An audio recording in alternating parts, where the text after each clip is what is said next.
You're listening to Ride Along, EMT School. I'm Mike. And I'm Max. We're two students navigating EMT school, bringing you along week by week. And I'm Jonathan, a paramedic bringing real-world perspective. Join us as we share the lessons, challenges, and stories from EMT school, and hear insights from those already living the EMS life. Welcome to the Ride Along.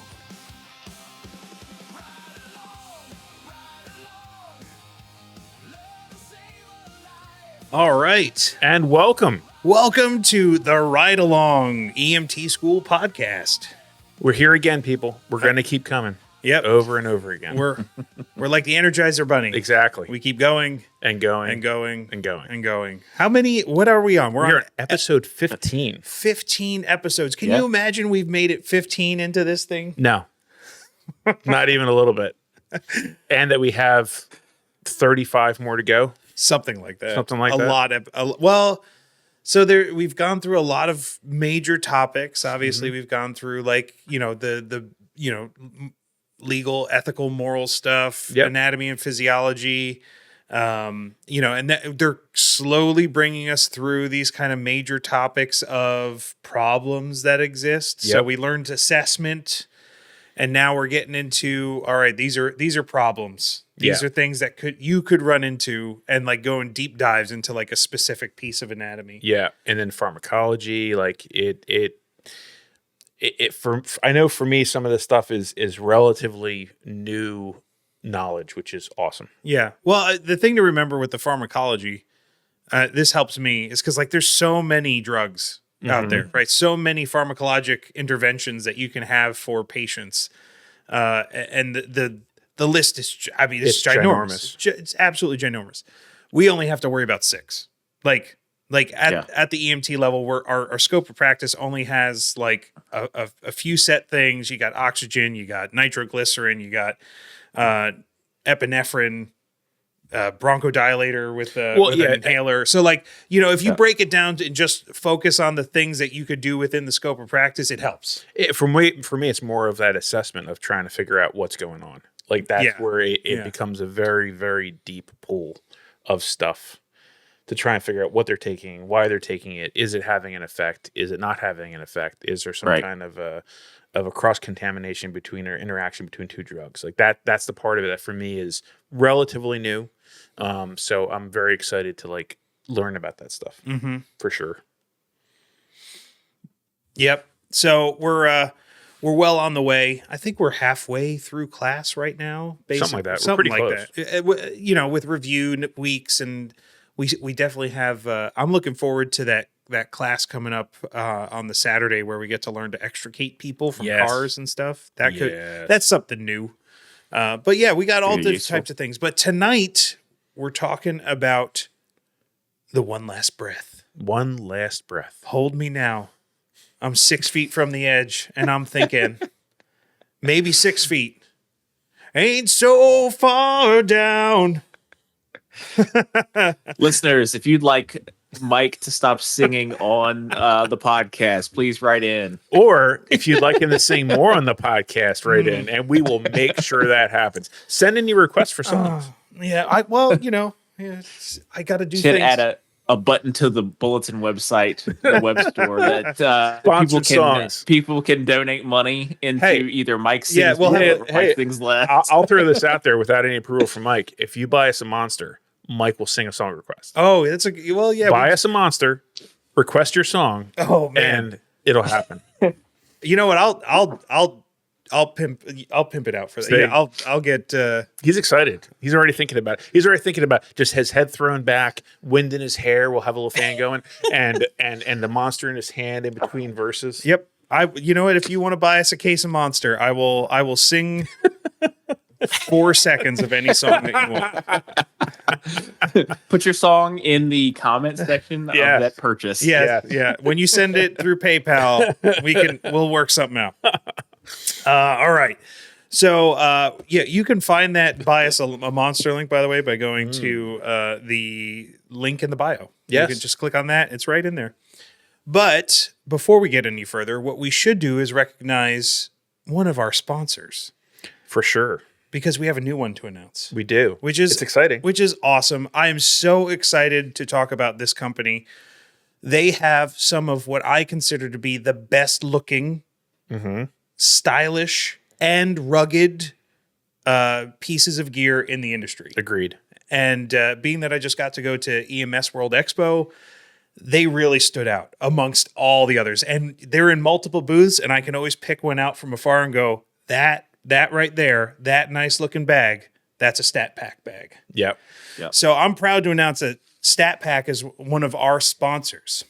In EMS, gear takes a beating. Rain, blood, diesel, and chaos are just part of the job.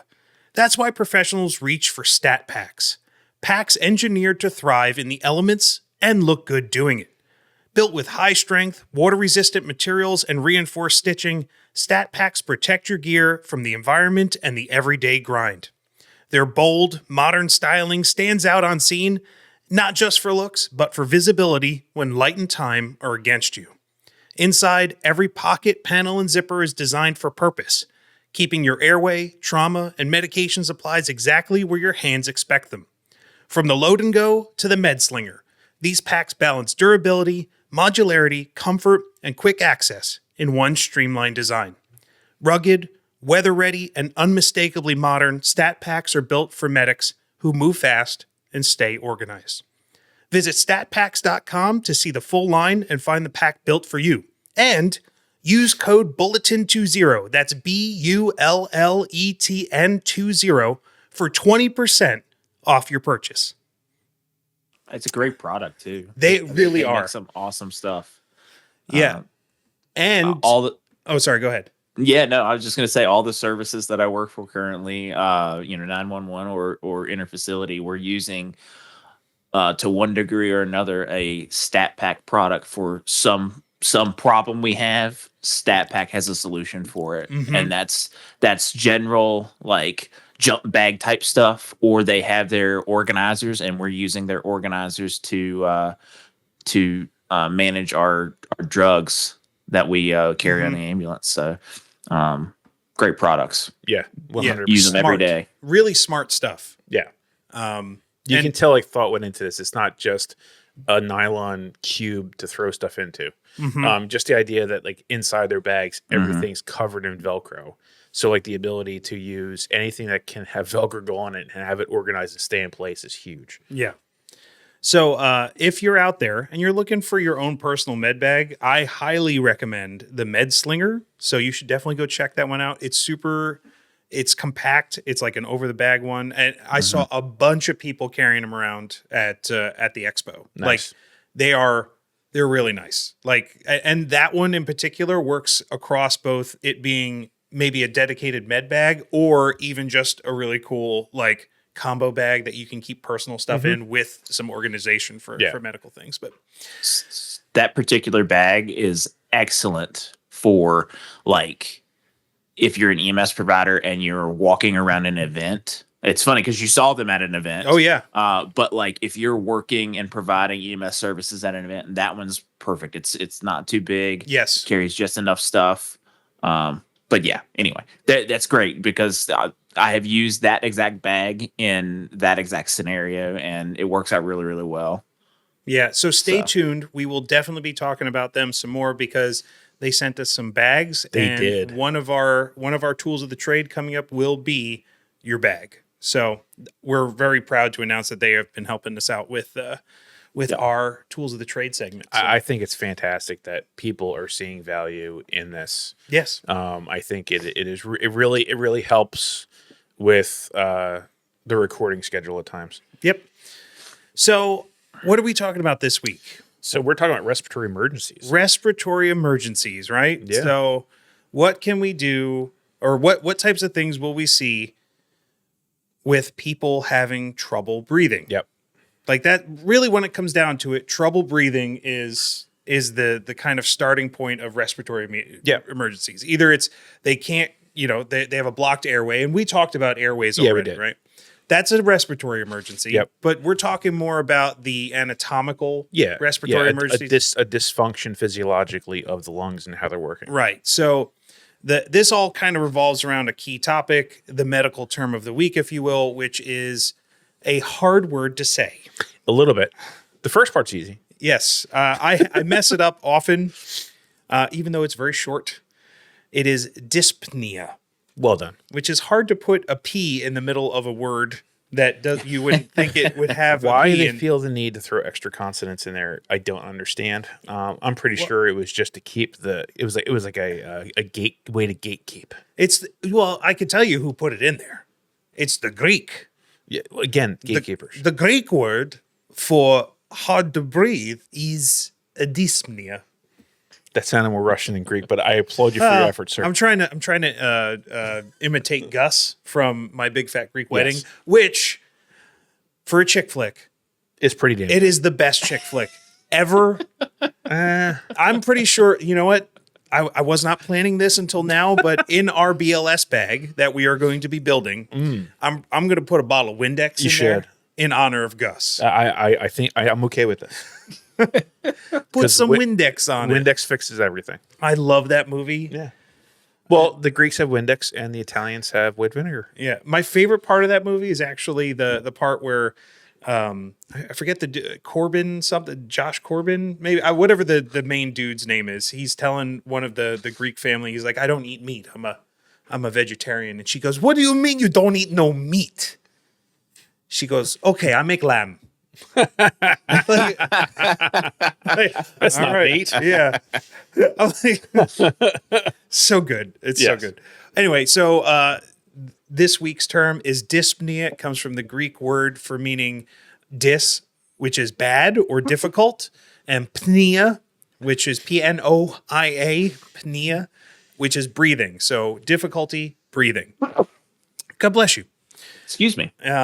So the clinical meaning for dyspnea is that it's not just it's not a disease. It's not the bad thing itself. It is a symptom, right? It's usually a symptom of something bigger, something that does need to be addressed. It may need an intervention, but the symptom of dyspnea is not a diagnosis. It is, it is a clue. You can't just like drop that word and like drop the mic and walk out as an EMT. Yeah. Like, it's dyspnea.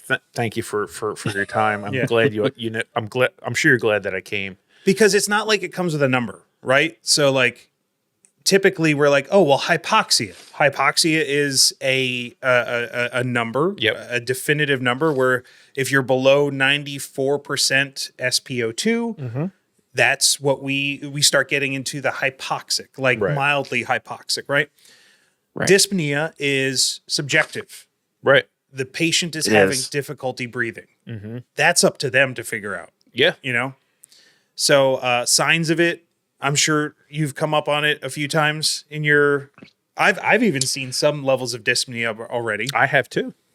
So yes. And here's the thing, like you can have very few signs of dyspnea, other than the fact that the patient is saying, I'm having trouble breathing. Right. I don't feel like I can get enough air. I'm short of breath. Right. Like it can be it can present entirely as a subjective experience. Your vital signs may not necessarily reflect that trouble breathing. However, as we go down the path of dyspnea and seeing shortness of breath, people will start to present a little differently based on the severity. Right, we can have people who are tripoding. Yes. So that means they're kind of like leaned forward, and if you think about the legs of a tripod, they're maybe their hands on their thighs and they're leaned forward, and they're just trying to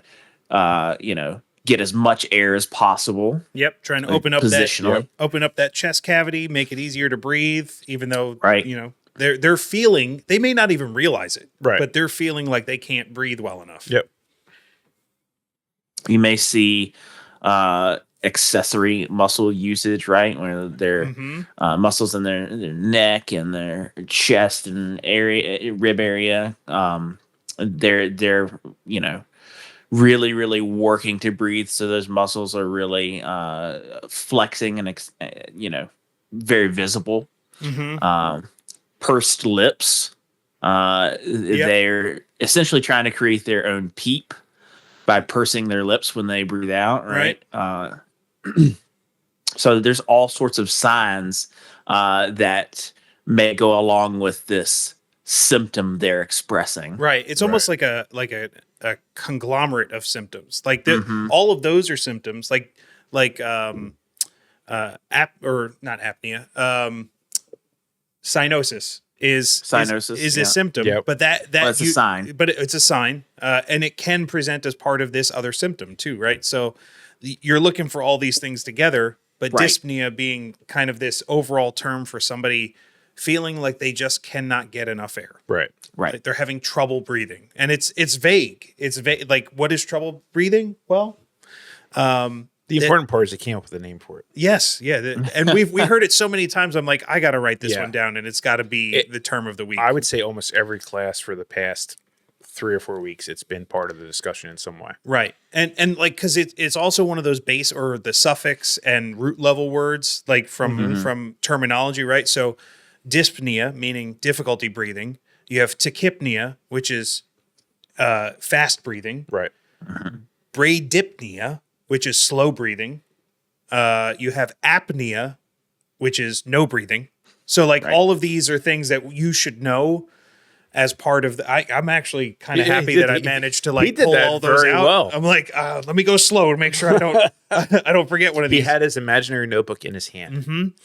So you have these are things that you will start picking up, and I'm like, oh yeah, look at that. We're capturing these things. I mean, the reality if you're having contact with an ER or with a nurse, or say you're on a BLS and an ALS truck meets you, they're going to throw those terms at you very quick. You have to know those basic terms and those basic prefixes for words so that you have an idea what the hell they're saying or how to tell them what they need to know.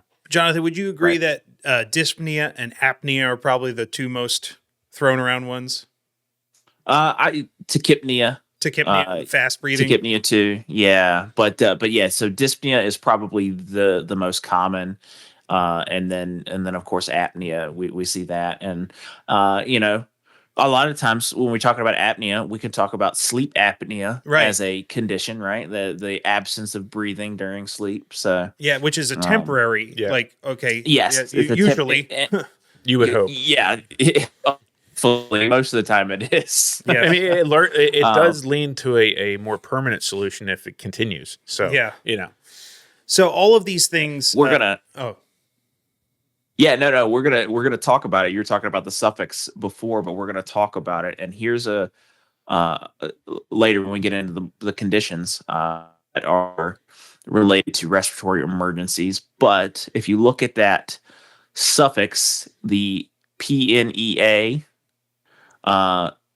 that's very similar to the PN in pneumonia, right? So if you can link those two things together in your mind and just understand that this has to do with the respiratory system, or pneumothorax, or the pulmonary system, So the PN, it's a dead giveaway for the air stuff, like pneumatic. I think we should just get rid of the Greek and just go RESP. Respiratory. just get rid of it. Get rid of it. We're not Greek. We're American. Hey, and damn it, we're gonna make it our own thing. we gotta get rid of everything. Away. Just America only. No, it's just the words. So dyspnea. Or sorry, dyspnea has a few causes. Well, actually, it's got a lot of causes because it can mean a bunch of different things. We're using it as part of a differential diagnosis, right? So they kind of fall into different categories. Respiratory is probably the most closely linked. I'm having trouble breathing because there's a problem with my lungs, right? Or the pathways to the lungs, like asthma. So typically, with asthma, it's the swelling and difficulty of breathing because the airways themselves are starting to close, right? The bronchioles. Very nice. Yeah. Bronchioles. They get inflamed. They start getting closed up. It's harder for someone to breathe, and they're going to show the signs of dyspnea. COPD, kind of a chronic obstructive pulmonary disorder. Those damage to the lungs over time, the inability to kind of get that gas exchange going. Right. pneumonia, that kind of bacterial or coating of the insides of the lung, where it's it's causing difficulty in the gas exchange. Pulmonary edema, similar, the lungs filling with fluid. Yep. So all of these things are signs of like the lungs not working properly. So you're not getting enough gas exchange in the lungs themselves to get the body going, to the point where the brain is going, yeah, we're breathing just good. fine. Yes. Yeah, no, it's something's telling the brain, nope, we're not getting enough. Yep, go faster, go harder. What's wrong?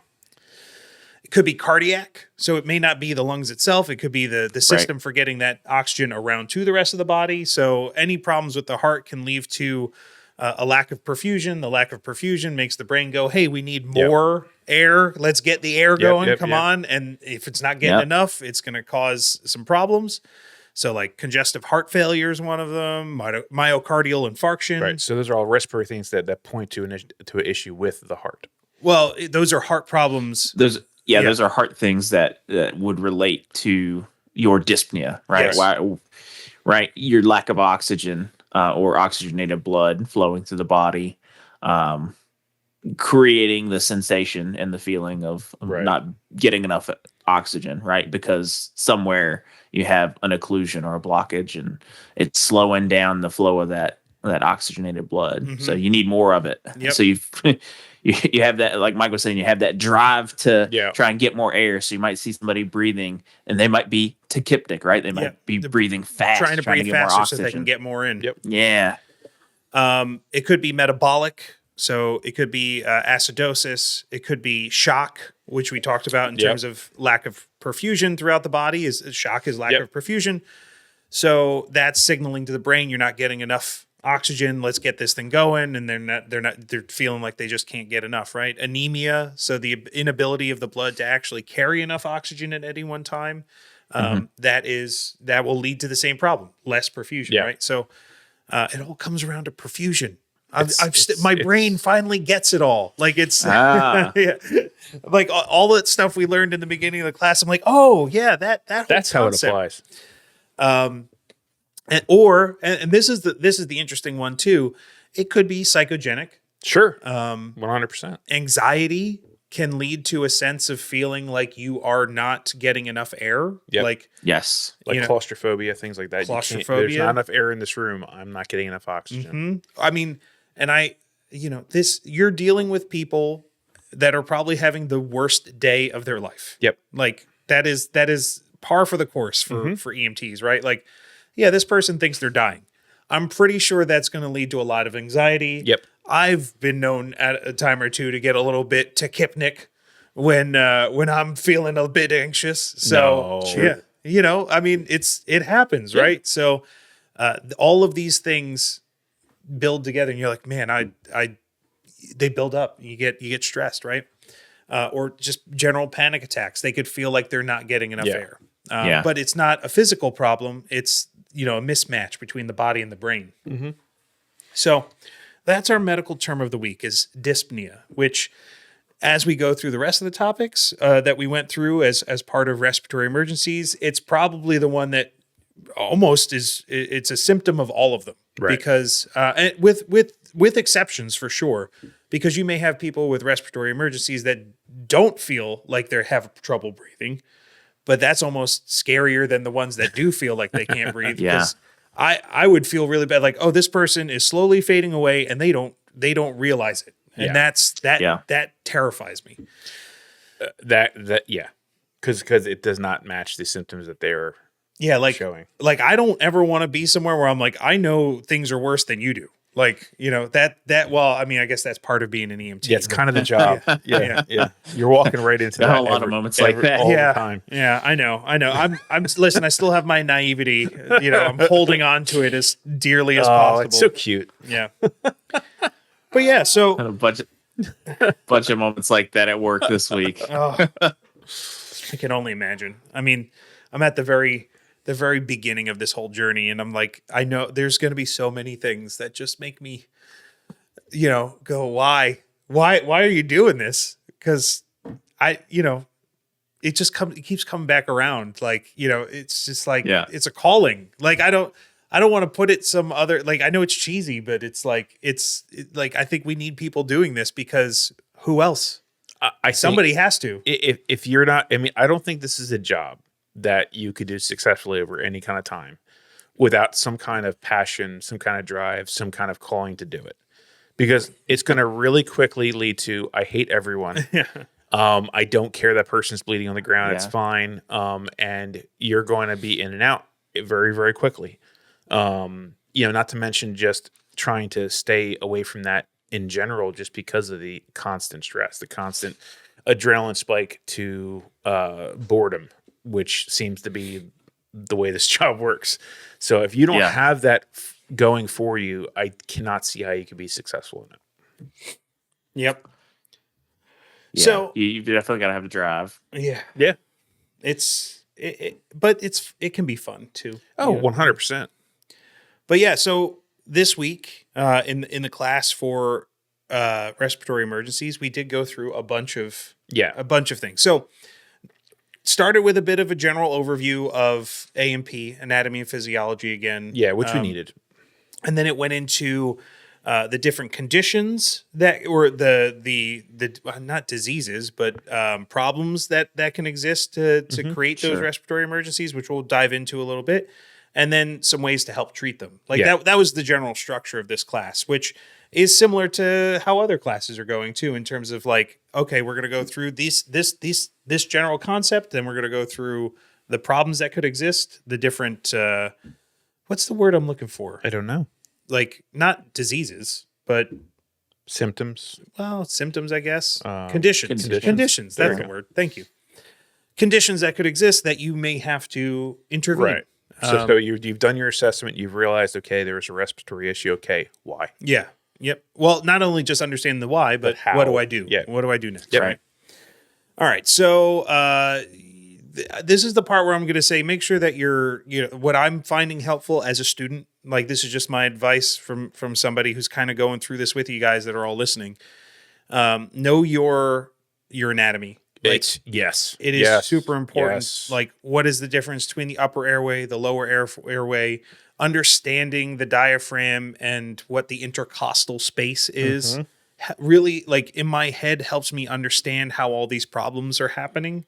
I think it's huge. And I hope that it's something they continue to refresh on, which it seems like that's the case as we go through, because seeing those mechanisms and how everything's working together, it gives you those clues. Okay, well, it's not working together. There's something that's not working right. So where are you pointing towards?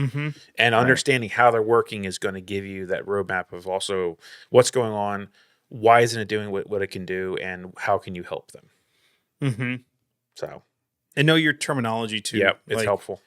Like, what is the difference between respiration and ventilation? Like, ventilation being the actual movement of air, respiration actually being the exchange of gases that are happening in the body. So those terms get used around, and those are test type questions. Yes. Like, so knowing what they mean and the differences between them can be the difference between getting a question right, getting a question wrong. And while I do appreciate the fact that our class is going through, like, these are the concepts that you need to know because they are important to be an EMT. You have to go through this stuff to know, there is a test. There is a test taking skill to this whole thing. So it's important. Yeah, I mean, you can be the best on-hand skill person, but if you can't pass the test, you're not going to get registered to do the skills. Like, you have to get through the testing. And then testing is important because that's what you've actually learned. So not only does it tell them what you've learned, but it can also inform them what they can do better, which they have for the next round of classes. So, like, that's the general concepts that we went through. But, I think it all starts with kind of like where we started the term of the week in terms of, like, okay, dyspnea is a great indicator of respiratory distress, right? But what are the other ones? That's those. What are you looking for, Jonathan, when you're out in the field for breathing emergency? Because it's the A, right? The A and the B. Like the A comes first. The first two in the ABCs are airway and breathing. I mean, if my from the door assessment, two things that I'm kind of already observing with visually and auditorily. I'm listening to the sounds that people are making as I'm walking in. Because you can hear wheezing sometimes without even using a stethoscope.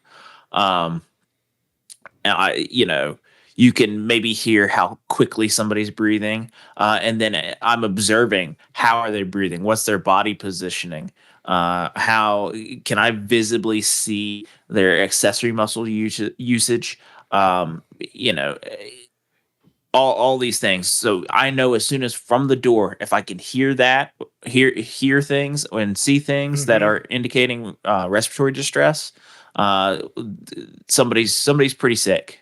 Usually, and they need some help. But yeah, I mean, really, it is. There's observable things where dyspnea is a symptom. It's that subjective thing that the patient is feeling. The other things, the signs, again, body positioning. Yeah, I think that's the big one. Yeah. Where it's like immediate answer right away. Like that person looks like they're having trouble, and you can see that from a mile away. Most people who are having severe shortness of breath or difficulty in breathing, they do not want to be laid down. And you shouldn't lay them down. If you can let them safely sit up as you take them to the hospital, you should let them sit up and maybe even lean forward. There's not a good answer to this, but sometimes you got to let somebody hang their legs over the side of the stretcher and sit up just so they can get more air. Yeah, the Fowler versus semi-Fowler versus. I was waiting for you to break that out. Yeah, I knew it was coming. Yep, the semi-Fowler seems to be the one that everyone's always in most of the time. Yeah, most of the time, but sometimes people, even that slight lean back, they can't tolerate it. I mean, you might have to do things like put pillows behind their backs or really like set the stretcher up as far as it'll go. And again, even sometimes that's not enough. They have to sit up. They have to lean forward. Again, we're trying to keep them safe in the ambulance as we're moving, but sometimes allowing them to get in that position of best comfort. Yep, position of comfort was the key term that we had. You're gonna get a patient that's easier to deal with. You're gonna be able to treat them easier because they're gonna be able to communicate better with you. I just think all the way around, it's a good idea. Yeah, I mean, and positionally, they are like sensitive to those position changes as far as their ability to continue to maintain adequate respirations. The other thing that I'm looking for is like, of course, a rate of breathing. Are they breathing too fast? Are they breathing too slow? Are they breathing just right? It's like that Goldilocks and the Three Bears thing. And then what are the quality of those respirations? Are they really, really shallow respirations, right? Like they're not able to move a whole lot of air. That can be an issue for us. And yeah, I mean, those are kind of like the immediately observable things without delving into even getting vital signs and stuff like that. Yeah, without delving into vital signs and getting, equipment out. Because once you even start getting the equipment out, you've got rate, you use your watch, figure out how many breaths per minute they're taking. Right. You got your pulse ox, you know, that can be a great indicator of how well somebody is, moving air in their body, getting that SpO2 up to above 94. Anything less than that being an indicator that they are either becoming or already hypoxic, right? Yep. Right. But like, some things that don't require a tool, like the cyanosis or capillary refill, like things showing how well that they are perfusing. Or skin color, just general, like, are they pale and sweaty? Like, what do they look like? Are they? And can they communicate with you? Or talking is actually, that's a really good point, Max. Because if they can have a conversation with you, they're probably okay. Well, not okay, but it's not something where you're like, oh my God, this person needs O2 and we need to run to the hospital. Maybe. Yeah, if they're gasping between each breath or each word, they're gasping between each word. That's a bad sign. Like if I could squeeze out 4 or 5 words and then I'd go, and then I could just go do another couple more words. Like that's probably that's a full conversation. But I mean, that's fine if they've run a mile, but if they're sitting in their recliner, not so much. But yeah, definitely their ability to communicate is one of the key indicators. I mean, just walking in and say, "Hey, how you doing?" If they can, just talk to you normally, then it's probably a good sign. Yeah.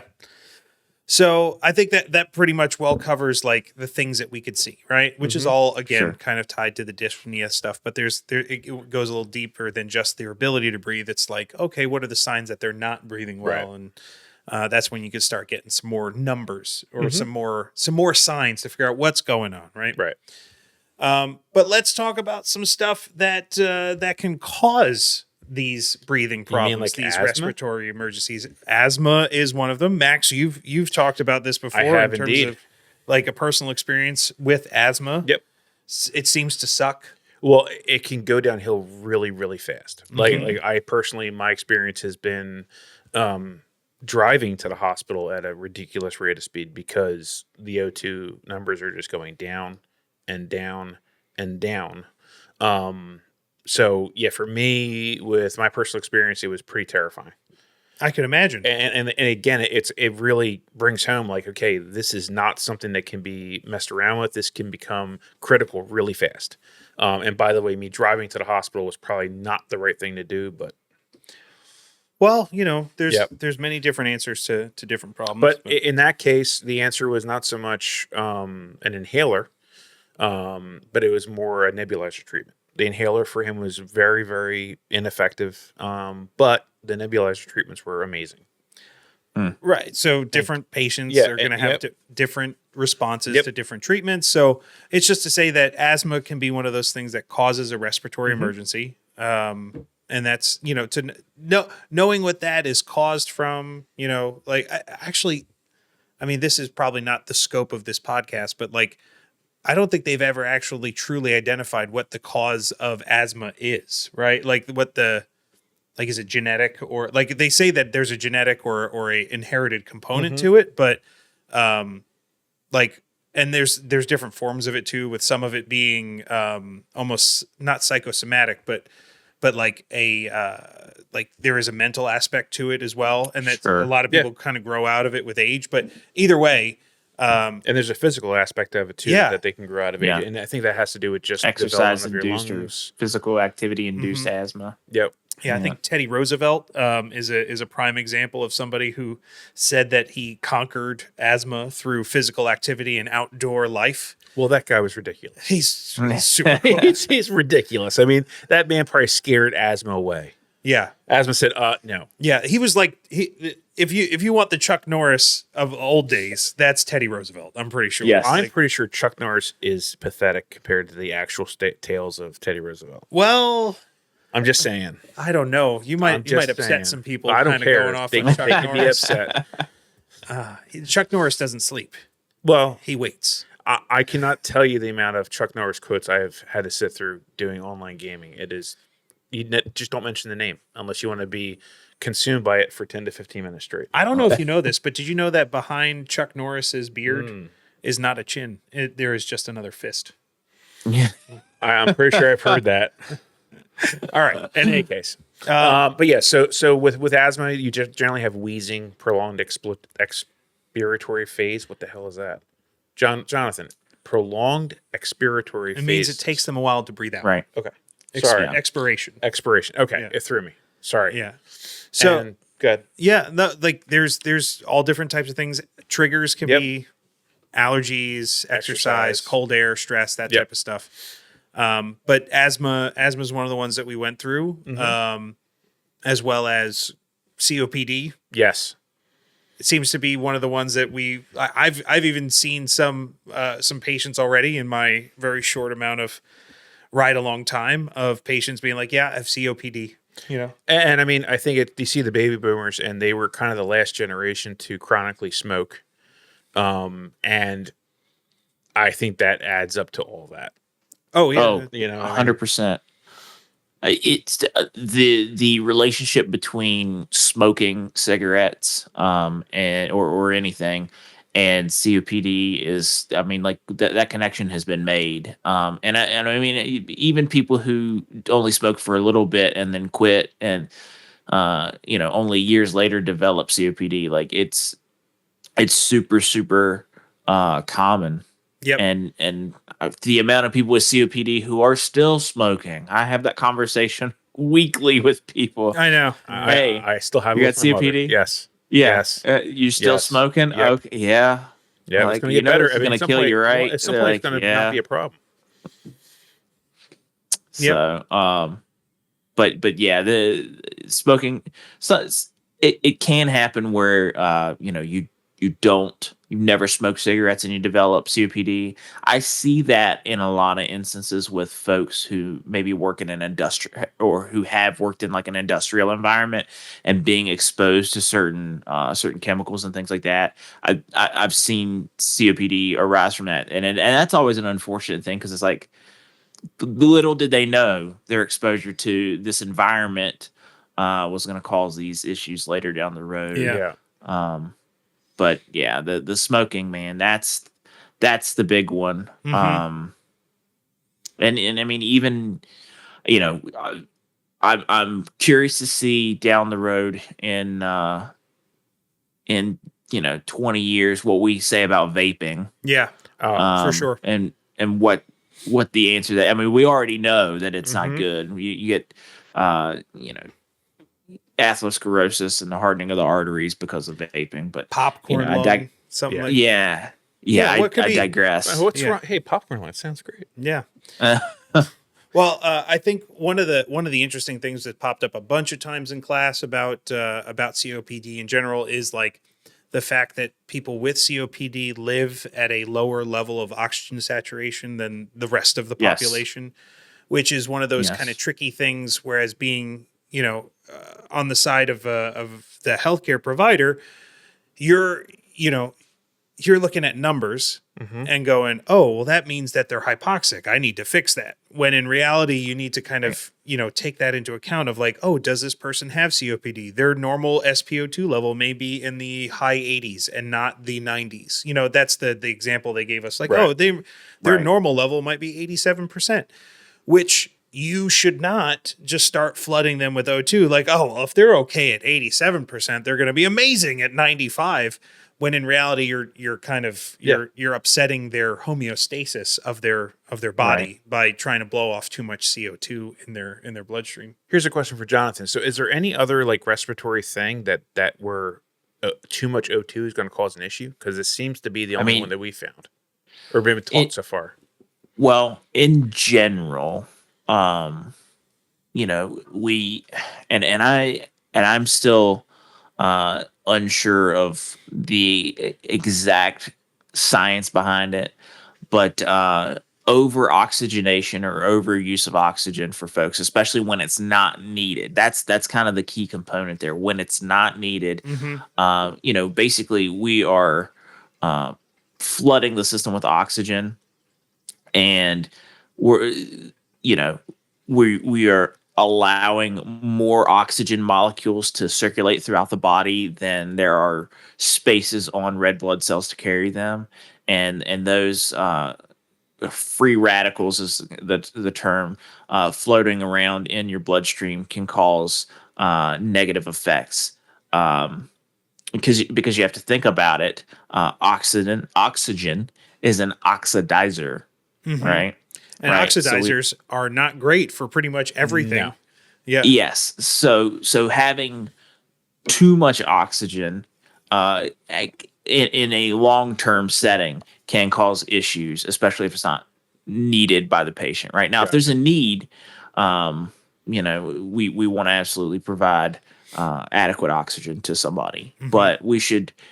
This is one of the and we've talked about it before. This is one of the areas where EMTs have been given a little bit more knowledge and given a little bit more leeway to make determinations on how much oxygen somebody needs. Yeah. Instead of 15 liters by non-rebreather every time, all the time. We're titrating. And obviously we're not, if somebody's having shortness of breath, we're not withholding oxygen from them, but we are being a little more thoughtful about how much we're giving to them, how we're giving it to them. And we're given that leeway to make that determination. Whereas before that was just not a thing. It was, you were going to do this. and it had to be in this manner in which you were going to do it. So that's a positive thing for the profession and for the providers, and for the patients as well. But yeah, so too much oxygen, you release of free radicals, and none of that's good on a cellular level for us. But if you're listening, we don't withhold oxygen from people just because of these concerns. If somebody's having difficulty breathing, we give them oxygen. Right. Treat the patient. Yep. Right. Yep. Treat the patient. So COPD. Then we start getting into some interesting ones that may have some sounds associated with them, like pneumonia. Being that kind of like crackling, the idea of wet lungs, right? Like hearing some of those sounds in there. But that one being caused by an infection of the alveoli, a lot of cough. That's another one we haven't really talked about yet in terms of like a sign that someone's having difficulty breathing is coughing. Yep. Or, just those kind of outward signs of, they just can't catch their breath because they keep coughing so much. I've probably had pneumonia once or twice in my life and didn't go to a doctor and been stupid about it. And you just, there's nothing worse than that feeling of just coughing so much that you just can't catch your breath, and you're like get lightheaded from it. Oh, I've been so stupid. But that's another one too, where that can really, I think chest pain, which we haven't really talked about much, which is usually when we're talking about chest pain associated with cardiac stuff. Right. Sure. But that's one of those ones where it crosses over because like the pain from all the coughing or just the pressure in the lungs can cause pain in the chest as well, which may be different, but can often be confused, or like it's one of those ones where it's like, is it cardiac or is it respiratory? We need to figure this out. Well, one of the things we can do is can we reproduce or alleviate that pain, that chest pain, positionally, or can we do something that makes it worse or better? Positionally, or So being able to determine, is this a musculoskeletal issue versus is this cardiac related chest pain? And then also we can use our assessment tools through an EKG and lab work in a hospital setting. Right. So then we get into like pulmonary edema or chronic heart failure. Like they kind of play in the same space in terms of fluid building up in the lungs, one of which being... Oh, sorry. Go ahead, Jonathan. Congestive heart failure. Sorry. Yes. Not heart failure, congestive heart failure. Which is often abbreviated, which we'll probably use the rest of this thing as CHF, because everyone just refers to it as CHF. Yeah. There being multiple types. Two main types, left versus right heart failure, one of which leading to a fluid backup in the lungs and one of which leading to a fluid backup in the rest of the body, usually the lower extremities. But wait for it. Is it the left side heart that creates the backup in the lungs? Yes. So that was what I was gonna say. The blood returning to the left side of the heart. So left side heart failure. Left side lung failure, or excuse me, left side fluid backs up into the lungs. Yeah. So left side lungs. Yeah, because it's got then the blood has gone into the lungs already, and it's coming back out. It comes back out into the left side of the heart, the left atrium, then to the left ventricle, then to the rest of the body. I'm getting there. That's scary. I'm getting there. That's nice. And then, so if the left side of the heart is failing, that means that the blood is not getting into and back out of the heart, so it backs up into the lungs. Yes. So that can cause some lung issues. Obviously, your heart, your lungs filling with fluid, probably not a good day. We are not a fish. Yeah, I don't think they're gills. No. Eventually, eventually any sort of congestive heart failure is going to lead to that left-sided congestive heart failure. Yes. Yeah. If left long enough, it all backs up into the lungs. It's just kind of the way the system works when we start talking about fluids and where it's got to go. So and that usually is kind of associated with some other symptoms as well. JVD, Yeah. What's JVD, Max? I don't remember. You don't remember what JVD is? I don't. Jugular vein distension. There we Yep. go. The jugular. I was going to say gesticular, gesticular, but that the jugular veins getting all yoked. Yes. They had a really good example of that visually in class. It was kind of weird looking. So JVD is one of those signs. And then like certain lung sounds as well. Like the crackles, even frothy sputum. Like those are all different types of things that can help narrow down what the actual issue is, but it's wet lungs, right? Which is one of those things that I definitely need to get more information on, that I need to study up on more, is CPAP, because that pulmonary edema is the one clear like place where it's like, oh well, if that happens, do CPAP. Yes. And they're like, if the lungs are wet, that helps dry out the lungs. It helps get fluid that is in the lungs help out of the lungs. I'm like, all right, I need to look into that one more, because it's not often that the CPAP stuff comes up. Right. And really, so the big thing, we've got the alveoli, which are the tiny sacs, which is where the gas exchange occurs in our lungs. So if we think of those alveoli as balloons, and that fluid, those alveoli, they get kind of tired, and if you like blow a balloon up too many times and it gets stretchy, it starts to lose its elasticity, right? Those alveoli get tired, and so and then we also get that fluid coming through. When we put that CPAP in, it helps push that fluid back to where it's supposed to go, and open those alveoli up, right? Make the patient use all of those surfaces in their lungs that are doing the gas exchanges. Right. So then we have pulmonary edema, and then we got into pulmonary embolism, which is a stroke, but for your lungs, right? Technically, like it's a blood clot that travels around, gets caught into the lungs themselves. Yes. And like that is obvious. Like there's not much you could do at that point. Like it's treat them, get them to the hospital fast, as quickly as you can. So not a lot that can be done other than providing some oxygen before you give them the old diesel therapy, as they say. Yeah. Spontaneous pneumothorax, which doing a lot of trauma stuff in the past, understanding tension pneumothorax, the idea of having a spontaneous pneumothorax, not having any outward signs or obvious traumas that cause a pneumothorax. Surprise. Yeah, surprise. That sounds terrifying. Yes, it does.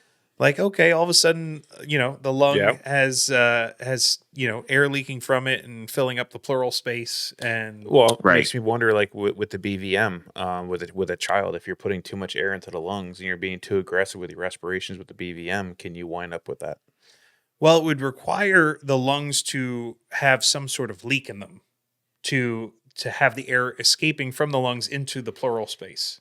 No, but the idea of actually rupturing the lung because it's a child and you're being too aggressive. You can, with the the term barotrauma. So you're breaking up just a little bit there, Jonathan. Yeah, barotrauma. So So when you are overinflating the lungs with a bag valve mask, you can cause that barotrauma, and that's definitely an issue and something we want to be cognizant of. Mm-hmm. So yeah, oh, sorry. Yeah, no, and this a lot of times we will see spontaneous pneumothoraxes occur in very tall and slender, usually males. They'll just develop those spontaneous pneumothoraxes. I'm not sure what it is. Yeah. I'm not sure about what it is about that particular like anatomy and just kind of body type, but that seems to be the case. Yep. And it's not something we see super common, but when it does happen, it's oftentimes somebody like that. Yeah. And for anybody listening too, that isn't necessarily following along every week with like the terminology and stuff. When we're talking about a spontaneous pneumothorax, we're like, this is what somebody would commonly refer to as a collapsed lung, right? Where it's like, okay, there's enough pressure inside of the chest cavity that's causing the lung, either like usually on one side, to not open up enough to even be able to exchange gases anymore. And then it's like, okay, they're working off of one lung at that point. But that or it's reducing the ability, not necessarily fully collapsed, but like that's the quote unquote collapsed lung, right? But yeah, so spontaneous pneumothorax. And then the last one we kind of touched on, and we talked about it a little bit before, in terms of hyperventilation, like usually caused by somebody getting worked up and just like getting that tachypnic. They're breathing too fast. They're exchanging oxygen too much. And you can that's where we'll start seeing things like dizziness and tingling of fingers and just generally, kind of lightheaded feeling type things. So, and that's really just keeping them calm and trying to make their day better is probably going to make that one get better. Is there a hyperventilation paper bag that's in the ambulance for that purpose? So actually, that is not something that is recommended, like rebreathing like that. Like I'm sure we've all seen movies and that was kind of the thing. Hey, hand somebody a paper bag.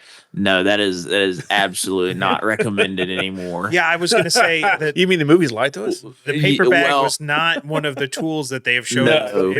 No. We do not want people rebreathing. We can cause all sorts of issues. But if somebody like is having some sort of thing where they're being tachypnic and it's maybe more of a psychological thing, just having them breathe and mirror your breathing and guiding them through that oftentimes is more helpful than trying to hand them a bag. Don't do that. Don't hand them a bag. So because eventually they'll pass out, and that's not what we want. Yeah. Or maybe we do. I mean, if they're annoying. I'm joking. It's a joke, people. It's a joke. Stop writing in. We can hear you typing.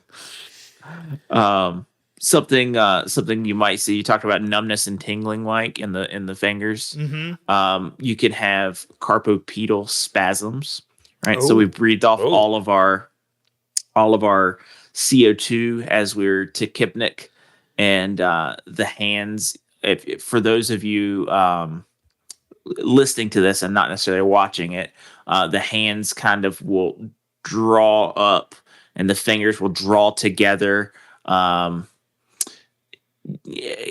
like you're putting your hand in a sock puppet, but and you're going to make it talk, but the fingers draw up, and oftentimes people cannot get out of that position, and that has to do with breathing off all their CO2 and the balance that we have with oxygen and CO2. And that's super interesting. So if you see that, I tell you that to tell you this: if you see that, understand that if somebody's been breathing really, really quickly, that's a very normal thing to have happen. And the only thing that we can do to kind of alleviate that is give them some oxygen and slow their breathing down, so they're not blowing off their CO2 if we can. Yeah. But for a lot of people that have never had something like that happen to them before, it can be a very scary experience because they're like, I can't feel my fingers and I can't move them. What's wrong with me? Which is only going to make them breathe faster. Yeah. And be more get anxious. all worked up. The opposite of what you want. Yep. Yeah. That was a great tip. Yeah. Yeah. So we've talked about a bunch of the problems, the conditions that can exist. Yep. We've gone through a good number of the treatments, the interventions that we can provide from a pharmacologic standpoint. Oxygen being ubiquitous, the bread and butter, the staple of the EMT, like O2 and transport. O2 and transport. Yeah. Which I mean is great.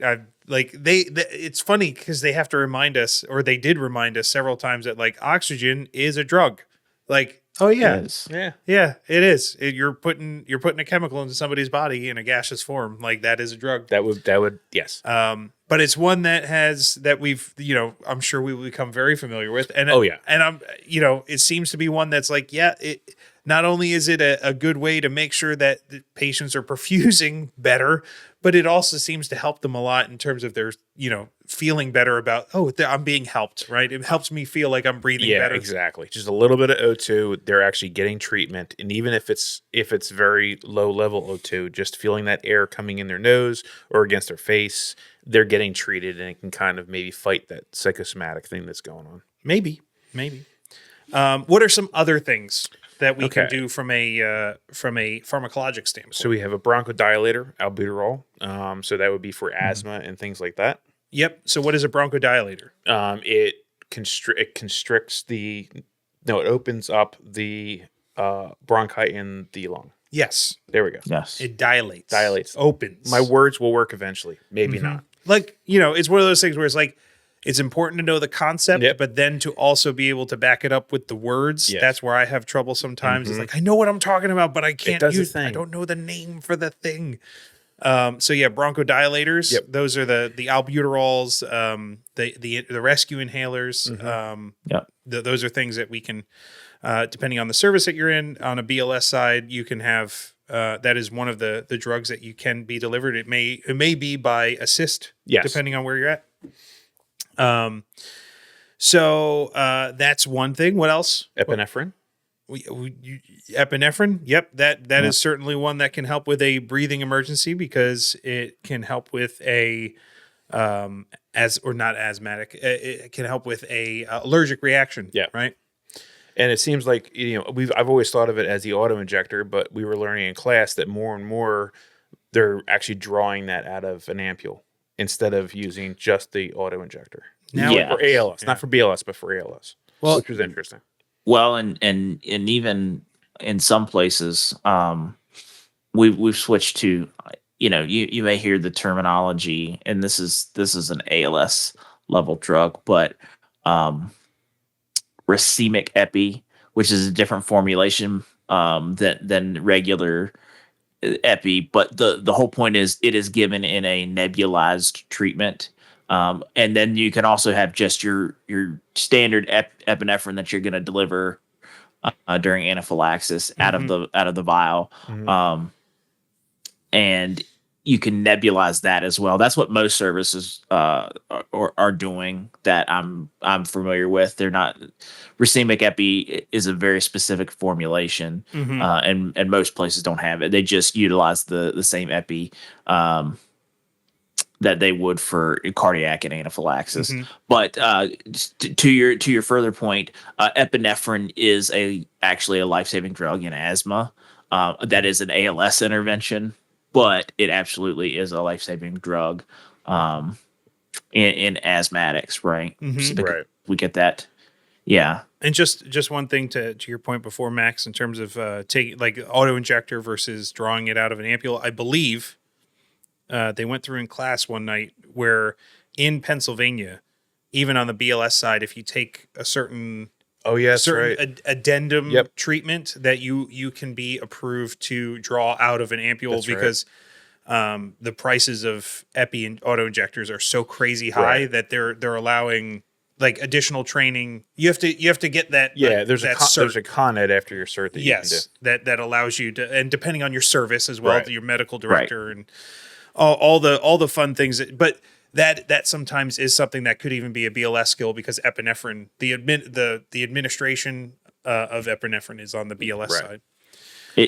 It's truly one of the few medications that we have that's absolutely life-saving when it needs to be given. Yep. It's not the end-all be-all. That there are issues sometimes arising from it, but on a whole, it fixes a lot of stuff, and it fixes them pretty fast. At least long enough for us to get them to a hospital to definitive care. But yeah, there are devices out there. There are weight-based or color-coded based graduated syringes that, depending on a patient's weight or size, that you can deliver an appropriate dosage of epinephrine, and it's significant. They're still pricey, but they're significantly cheaper than an auto injector of any variety. And it is. I'm going to get on a soapbox for a second, and I know we try and stay out of things, but it is criminal. No, this is our soapbox. This is our soapbox. Exactly. It is 100% criminal what these pharmaceutical companies have done with a life-saving drug. Not just epinephrine, but with all of them, but specifically with epinephrine, because it is the only fix to somebody's, either anaphylactic or respiratory emergency in a lot of instances, and absolutely criminal. If you work, in the industry and you're hearing this, I really consider pushing for lowering the cost of that particular drug. Now, I would like to see it across the board, but that is truly a life-saving medication. Yeah. Well, it almost. And again, I don't want to make this political or to really dive too deep into. No. But to see the vast difference between the ability for the average person to afford a auto injector of epinephrine versus a nasal or any formulation of naloxone, which is another tool that we have in the toolbox for helping with respiratory emergencies. We're going to give these out like candy. Yeah, that on a social level has been deemed to be something that is so it's so integral or so important to have for everyone that it's basically subsidized. Whereas epinephrine is, we have less people having problems with allergic reactions and anaphylaxis. So that's not as important to make sure it's widely available to the public. It's those are the things you just look at and go, this is not right. This is right. Broken. I will get on a soapbox, and the last thing to relate what you're talking about, and I'm not saying Narcan is absolutely a life-saving. Oh, I agree. I'm not talking bad on Narcan. I'm just saying that epinephrine should be given the same. Yes, I agree. But the interesting thing about the Narcan is, it's subsidized, but it was also a manufactured problem. We have in this country related to opioids. Yeah, to the pharmaceutical industry. Oh, I'm getting on the soapbox. Here we go. We better deviate. Okay, so let's get back to the textbook. That's not what this podcast is about. So the next is CPAP. Yeah. Well, let's talk about CPAP. We did talk about CPAP a bit already. I don't think we need to go too deep into that, but mainly, continuous positive airway pressure, pushing air into the lungs, helping people breathe, opening up the alveoli. Opening up the alveoli. Yep. So big one being pulmonary edema, chronic heart failure, and COPD seem to be the ones where that comes into play. We have nitroglycerin, which is, you would normally think, nitroglycerin it's for the heart. It's a heart drug, right? It's for cardiac. But Jonathan actually informed us earlier that the fact that it's a vasodilator helps alleviate some of the load on the rest of the body, which makes breathing a bit easier. Right. And you're able to push more oxygenated blood around because your vasculature is dilated. Right. Now, on the BLS side, it is not indicated for dyspnea or for difficulty breathing in any way. It is a cardiac drug. Right. But it's not to say that it doesn't help, physiologically, in terms of its mechanism of action to help with those things, when it's used. Right. It's just saying hey, that also affects the pulmonary system as well. And we did touch on naloxone, Narcan, right? Yes. Where it's, again, not necessarily a problem in the lungs, because the lungs are working just fine. Right. The brain has just decided that that's not important anymore. Right. Not so big a deal. We've got the fix we need. We don't need to do that whole breathing thing anymore. That's too much work. The naloxone helps, kick the opioids out of the opioid receptors, and then, oh, look at that. The brain says it's time to breathe again. It's actually quite amazing. But the brain was on vacation. It was taking a break, much needed break. It wanted a nap. The kids were rowdy, and it's like 2:00 in the afternoon on a Sunday, and I'm taking a nap whether you like it or not. And hopefully you'll still be there when I wake up. If not, the problem's solved. So, yeah, I mean, there's a lot of things that can be done to help with respiratory emergencies. 100%. And a lot of things for us to consider along the way in terms of ways that we can help as EMTs and as emergency medical professionals. Yep. But the thing that I love about this topic in general is like Jonathan was saying, is that ability to instantly visually see what's going on and get all those clues off the bat. Because I don't think that that's something that is the case for a lot of things. Like that it is 100%, through your observations is telling you the story of what you need to worry about. Yep. Yeah. There's a reason why like breathing and airway stuff is the two most important things in your initial assessment. It's because without fixing those, without addressing them, that will cause the problems the fastest. At least from what I understand. Like, like I don't have a big depth of knowledge of experience to kind of pull from on this, but it makes total sense in the sense that, if somebody can't breathe, that's going to lead to death very quickly. Yes. Yeah. Unless there's a fountain of red stuff coming out of them, deal with the breathing. Yeah. And again, that's just a thing of like, are we on a trauma call or a medical call or both, kind of making that determination. But yeah, when we have bleeding emergencies, we flip that order like we've talked about in the past. But absolutely. If we don't have any ability to, or if we have cardiac arrest, we flip that a little bit, right? To circulate that blood. It's one of those things that if we don't take care of these respiratory distress patients aggressively, it leads to really poor outcomes for them. Yeah. So if you notice something, if you're listening and you're like, you start to notice some sort of issue, you should kind of go down the path of that respiratory distress and figure out what your next step in taking care of this person is, because it's the difference between them being able to talk to you maybe through some, broken speech because they're having shortness of breath, and them getting intubated at a hospital. So really, really just be on top of it when we come to respiratory emergencies. Yep.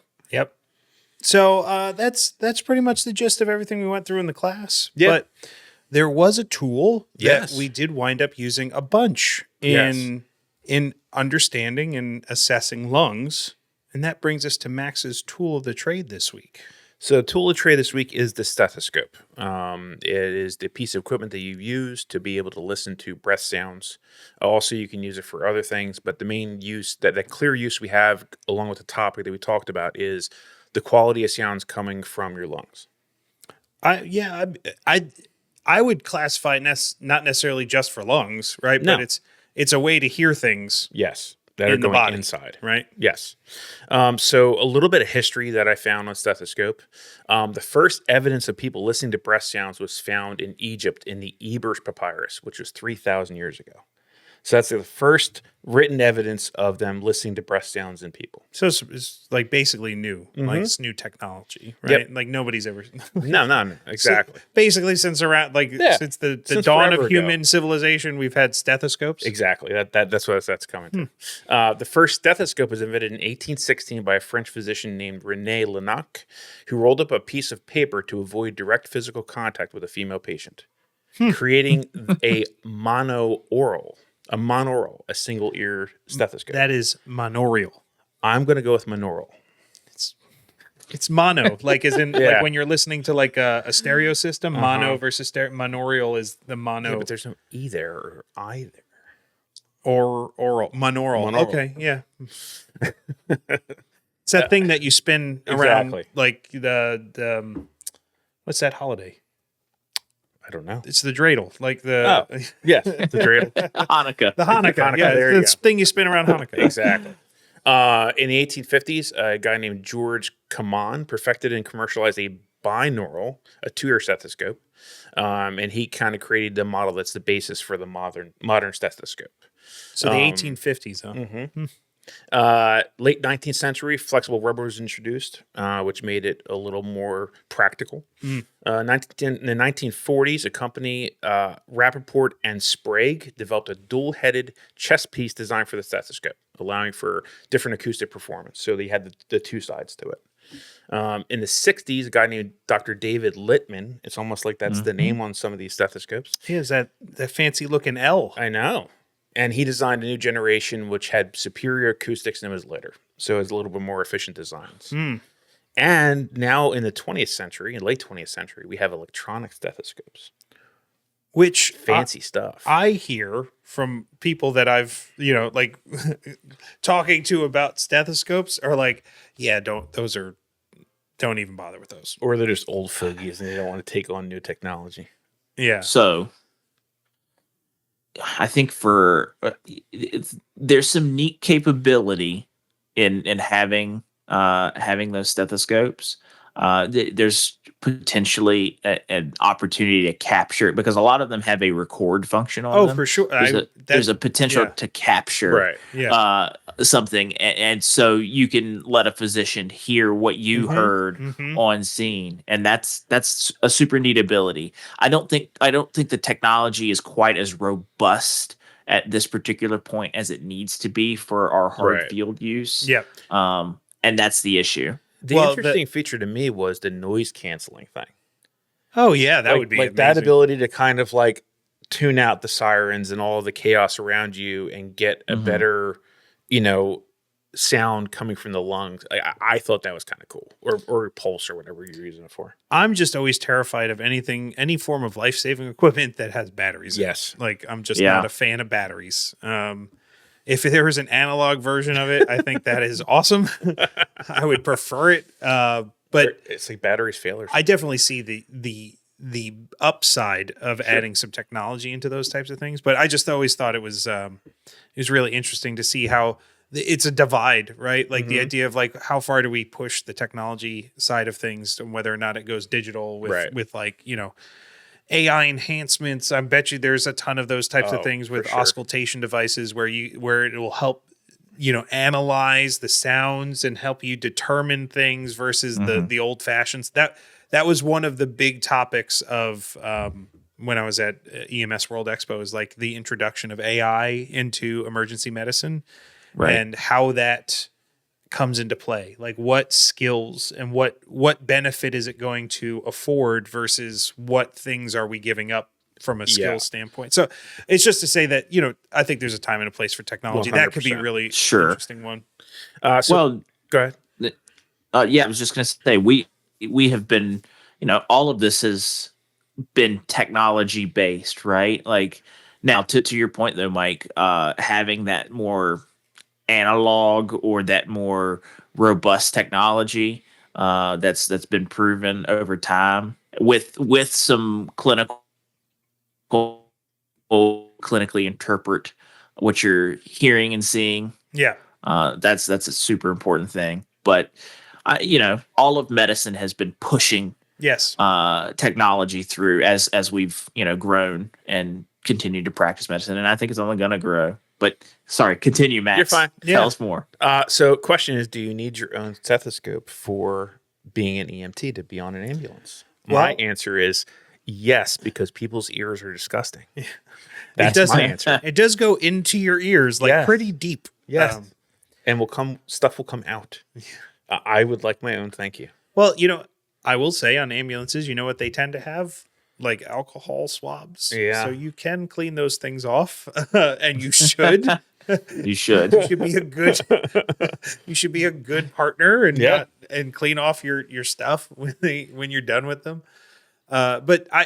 So it's one of the, like on all the ambulances I've been on so far, there's multiple stethoscopes hanging around. Yeah. Like there's there's one hanging on the straps at the front of the bench seat. There's two in the in the overhead compartment where all the airway and breathing stuff is. I'm sure there's another one somewhere. Like they just they pop out of places. Everyone seems to have their own, and plus there's one in the first in bag. There's one in the overhead compartment. The one day I walked in and I saw one hanging, and I was like, "Why is it hanging from like the grab bars?"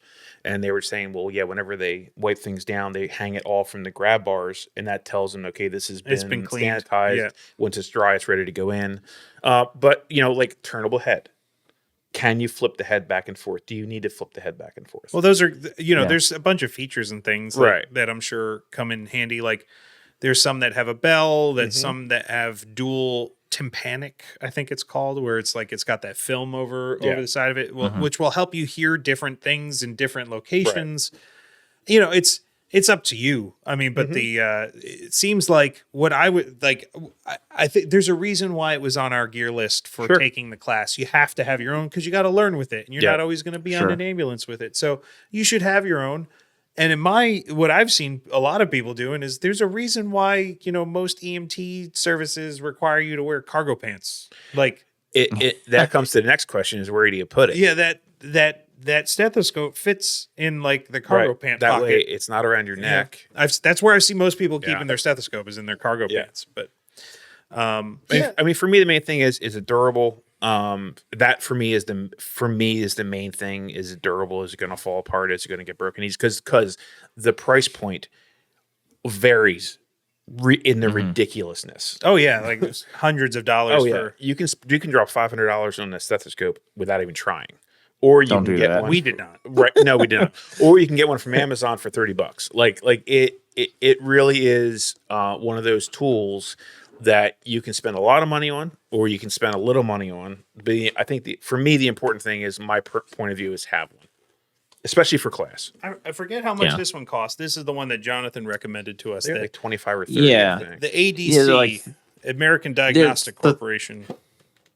$30, $35, something like that. That's a good price point for a tool that and they seem to work really well. Yeah. And they have different features and things that you can get different heads and whether it's convertible or lightweight or traditional. Like there's options out there. Yep. So there you go, the stethoscope, an invaluable piece of equipment, invaluable tool. Yeah, and you've been casually rocking it the whole episode. Casually rocking one. If you're watching this, I have it around my neck. Yes, it's black and pretty. In that cool spot that that don't do this. Everyone's like, don't do that. Like you'll get choked out. Like don't put it there. It's like, but all the people that have said that I have seen with it around their neck. Well, every single one of those people that said, don't do that. Don't put it around your neck. Have had it around their neck. Like where else are you going to put it when it's not in your ears and you need it in 3 seconds? Exactly. Put it around your neck. Yeah. I don't know. So there you go. Don't be weird. All right. Well, thank you, Max, for our tool of the trade this week. And that brings us to our final regular segment, our student tip of the week with Jonathan. All right, guys. So as you're listening, you may be either assisting somebody on the ambulance, like another provider, with a treatment, or you may be initiating it depending on where you're at after you've gotten your EMT. Here's a tip for delivering a nebulized albuterol treatment. So oftentimes the nebulizer has a little canister that has a lid that you can take off, and oftentimes you've got the little vial of medication or ampule with the plastic tip, and you squeeze that medication into the nebulizer container. What I would give you a tip to do is to leave the cap on, and if there's a hole in the cap, to squeeze the medication directly through that hole, because you may be going down the road and drop that nebulizer canister. And if you were to do that, your medication is going to go everywhere. And so if we leave the cap on, we may reduce our instances of pouring that medication out that we need to give to the patient. So that's just a little helpful tip as you go through your practice. And it's absolutely something I have done, bouncing down the road, dumped a whole thing of albuterol in the floor. So this it's kind of like having the lid on the sippy cup. It keeps the medication in there if it tips over. So that's your EMS student tip of the week. Nice. It's almost like we need to learn to do everything while bouncing around in the back of an ambulance. Yep. Everything we do. Doesn't it all add stress to the situation? Nope. Not at all. Nope. Not at all. Can't wait until the first time I ever have to try and insert an IV into, not that that's BLS, but I'm just going to call it now. It's going to happen. At some point I'm going to some sort of advanced either AEMT or maybe someday medic. And man, that idea of bouncing in the ambulance and getting a vein, for IV access, that sounds quite difficult. Go to medic school. Yeah, I know. I'm going to go to medical school. At some point, I really want to, especially after meeting so many awesome people like in the field and just seeing all it's going to happen at some point. I have to, there's a lot that has to happen in life for that, to make room for that. But I encourage anybody to do it. You really should. We need more paramedics, please. We do. But yeah, so thank you, Jonathan, for the tip of the week. For everyone listening, thank you. Make sure you stick around next week, or next week's episode is going to be Kickstart My Heart. I've started leaning into these heavily. From now on, I think it's just going to be song parody, like lyric or just it's reimagined song titles. Again, if you'd like him to sing a song for you, just buy a monster and put a request in. There might even be a Billy Joel reference in the next video or the next episode. I'm not sure. Oh no. So yeah, next one. Kickstart My Heart, Molly Crew. Yeah, Kickstart My Heart. Cardiac Emergencies is going to be episode 16. So stay tuned. Stay tuned, people. But yeah, mainly just want to say thank you for taking the ride with us, and we'll see you next time on the Ride Along. This podcast is for educational and storytelling purposes only. It is not medical advice or official EMT training. Always follow your accredited instructors and local protocols. Heartbeats racing